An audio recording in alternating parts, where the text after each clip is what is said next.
மாங்காய் மாறி மாறி எச்ச ஊருக்கும். என்னது என்னது என்னது என்ன சொன்ன? யாரும் இது சாப்பிட மாட்டாங்கல்லக்கா. பெட்ரோல் தான். என்னதான் சொல்ற? அதுவும் அன்னைக்கு மூட் ஆஃப்ல இருந்தனால சாப்பிடல. அதே மாதிரி எல்லா நாளும் இருப்பேன்னு நீங்க நினைக்கிறது தப்பு இல்ல.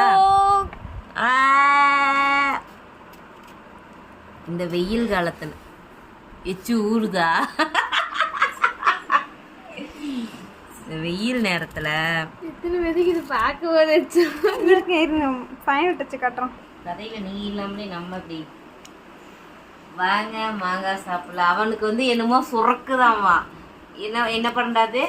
தெனாலிராமன்ல எனக்கு என்னமோ சுரக்கிறது மாதிரி அவனுக்கு லிட்டர் கணக்குல சுரக்குதாமா. வாங்க மாங்காய் சாப்பிடலாம். மிளகாத்தூள் கலந்தாச்சு. எனக்கும் தான் எச்சு ஊறுது. வாங்க சாப்பிடலாம்.